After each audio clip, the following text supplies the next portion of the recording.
খানাকুলে বিধায়ক সেবা কেন্দ্রের শুভ উদ্বোধন। জনসেবায় 24 ঘন্টা পাশে থাকার বার্তা বিধায়ক সুশান্ত ঘোষের। সাধারণ মানুষের পরিষেবা আরো সহজ এবং দ্রুত পৌঁছে দিতে হুগলির খানাকুলে উন্মোচিত হলো বিধায়ক সেবা কেন্দ্র। এলাকার ভারতীয় জনতা পার্টির বিধায়ক সুশান্ত ঘোষের একক এবং একান্ত প্রচেষ্টায় রাজাটি মধ্যারাঙ্গ এলাকায় আনুষ্ঠানিকভাবে এই কার্যালয়ের উদ্বোধন করা হয়। শ্রাবণ মাসের পবিত্র চতুর্থ সোমবারে এক ধর্মীয় এবং ভাব গম্ভীর পরিবেশের মধ্যে দিয়ে এই কর্মসূচির সূচনা হয়। পূজা অর্চনার মাধ্যমে কার্যালয়টির শুভ উদ্বোধনের ঘোষণা করেন বিধায়ক সুশান্ত ঘোষ। এই বিশেষ উদ্বোধনী অনুষ্ঠানে দলীয় নেতা কর্মী সমর্থক ছাড়াও হাজার হাজার সাধারণ মানুষ এবং স্থানীয় কার্যকর্তারা উৎসাহের সঙ্গে অংশগ্রহণ করেন। উদ্বোধনী অনুষ্ঠানে বক্তব্য রাখতে গিয়ে খানাকুলের বিজেপি বিধায়ক সুশান্ত ঘোষ পূর্ববর্তী সরকারগুলির তীব্র সমালোচনা করে তিনি বলেন, বিগত বামফ্রন্ট এবং তৃণমূল কংগ্রেসের শাসনকালে খানাকুলে সাধারণ মানুষ তাদের নির্বাচিত বিধায়কদের সহজে কাছে পেতেন না। জনগণের সেই দীর্ঘদিনের ক্ষোভ এবং সমস্যার কথা মাথায় রেখে এই সেবা কেন্দ্রের পরিকল্পনা। তিনি আরো জানান, এলাকার মানুষের সুবিধার কথা চিন্তা করে এবং যাবতীয় সমস্যার দ্রুত সমাধানের লক্ষ্যে এই সেবা কেন্দ্রটি সপ্তাহের 7 দিন 24 ঘন্টায় খোলা থাকবে। এখানেই সাধারণ মানুষ সরাসরি তাদের অভাব, অভিযোগ এবং নানান সমস্যার কথা জানাতে পারবেন। বিধায়ক হিসেবে নিজের সাধ্যমতো সমস্ত সমস্যার সমাধানের আপ্রাণ চেষ্টা করার প্রতিশ্রুতি দেন তিনি। স্থানীয় বাসিন্দাদের মতে বিধায়কের এই উদ্যোগের ফলে সাধারণ মানুষকে ছোটখাটো কাজের জন্য আর দূরে দৌড়াদৌড়ি করতে হবে না। এলাকার উন্নয়নমূলক কাজ এবং জনসেবা সংক্রান্ত যোগাযোগ আরো সুদৃঢ় হবে। তৃণমূলের আমলে বা সিপিএমের আমলে বিধায়ককে দেখা যেত না। বিধায়কের সামনে থেকে মানুষ দেখতে পেত না, ছুটেও পেত না, কারণ বিধায়কের পরিষেবাটাও তারা পেত না।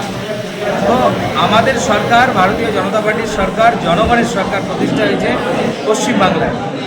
তো তারপর থেকে মানুষের অনেক সমস্যা আছে, অনেক বিষয় আছে যেগুলো মানুষ চাইছে খুব দ্রুত সমাধান।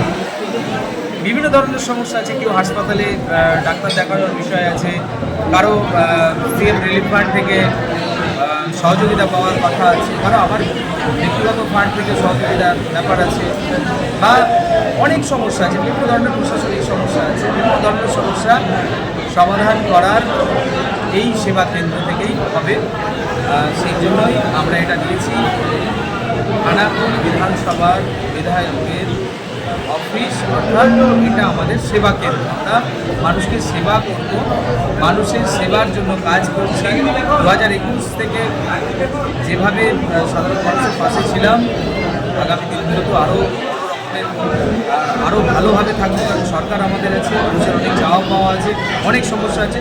সব সমস্যার সমাধান করার আমরা চেষ্টা করব। সবটা না পারলেও যতটা বেশি সম্ভব মানুষকে হেল্প করব। আমাকে প্রতিদিনই পাবেন।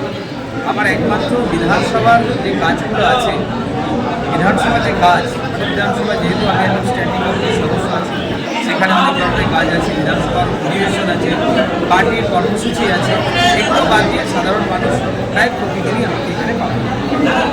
সকাল 9টা থেকে একদম দুপুর 2টা পর্যন্ত কন্টিনিউ আমি থাকবো এখানে। বিকেলের দিকে বিকেল 5টা থেকে বা বিকেল 5টা 6টা থেকে রাত্রি 10টা পর্যন্ত আমি এখানে থাকি আর থাকবো। ঠিক আছে, আমি সঙ্গে পাবেন। তো এখানে বোর্ড থাকবে, বোর্ড লাগানো থাকবে, সেই বোর্ডে আমি কোনদিন কোন সময় থাকছি সেটা মানুষ জানতে পারবে, বা আমি আমার সোশ্যাল মিডিয়ার মাধ্যমে মানুষকে জানিয়ে দেবো।